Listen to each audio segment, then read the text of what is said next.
It is Ask the Mayor Day on Two Wants to Know. So, of course, Greensboro Mayor Nancy Vaughan is with us to talk about all kinds of city issues and to answer your questions. Here's what you do. You can send in your questions right now. All you have to do is text in that question, and that number is 336-379-5775. You see it big there on the screen. We're going to put it on the corner of the screen as well, so you have that as we are going through some of these other questions. Remember, your questions are anonymous, but you get them answered in real time. All right, Let's talk about the city looking for a private company to manage the Coliseum complex and the Tanger Center. So both have been under city management always. Always, yes. And Matt Brown is either stepping away or retiring eventually. Yes, there is no date specific, but we are looking at his succession plan. Okay, and so it was interesting to me that his succession plan is finding a private company versus just finding like Matt Brown 2.0. So there are very few people who have Matt's skill set.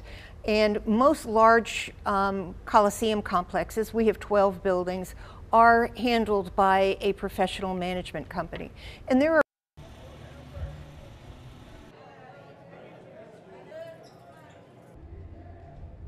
Coliseum, Scott Johnson does a great job at booking events and concerts, but we are considered a one-off. If we are with a management company and they can offer a performer a number of different venues, that makes us more competitive. There are other areas that we can be more competitive in with a management company as opposed to one person. Okay, and so that whole process now, the bids are going to be accepted, I think, like early October. Yes. And then there is a company who will review all the bids and make a recommendation to the City Council. Right now, we are scheduled to take a vote on it in our first meeting in November. I can't guarantee that's going to happen because I'm sure that we have lots of questions. So it may take a meeting beyond that before we get all of our questions answered. Okay. All right. We'll be looking forward to that. You and the governor, you visited a local electric vehicle battery plant just yesterday? Yes. I'll tell you, we are really fortunate. The governor's been in town a lot lately, so that means there are a lot of great things going on.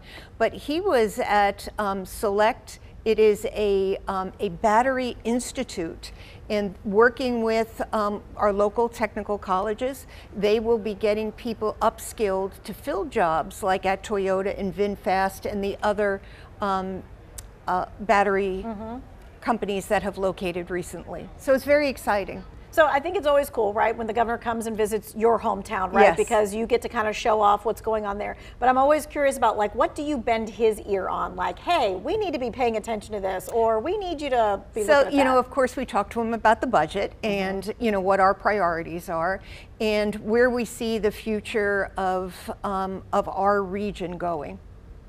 And he always has a really good ear. And I think he takes those things not only from our region but other regions when he's looking at legislation. Okay, and when you're talking about budget, like what kinds of things were you talking about?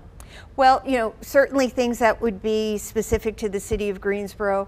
We are looking for some money to help remediate some sites. We've talked about like the Lidl site and the News and Record site, and of course Bingham Park over in District 1, which really needs some help. So, you know, we do have a local intergovernmental affairs director, but sometimes the best lobbyists are ourselves. Sure, I mean, and that's the person-to-person talking about it and kind of being able to plead your case and say why it is so important for your specific area. And we can also talk about legislation that we see in the pipeline that we don't like and maybe what some of those unintended consequences are.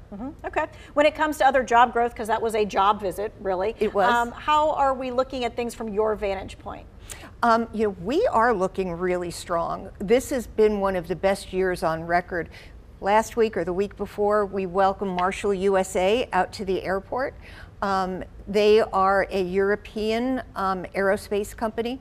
We are the first location in the United States. They started with 100, narrowed it down to 3, and then ultimately they decided to land, no pun intended, at PTI.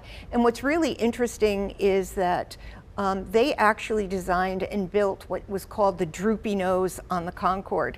And now here they are out at PTI next to Boom Supersonic. So there might be some great synergy out there. That's an interesting little tidbit right there. Absolutely. All right. When we come back, we're going to be taking your questions. We're also going to be talking about the Piedmont Academy that is supposed to house migrant children. See if there is an update on that. We'll be back in just a minute.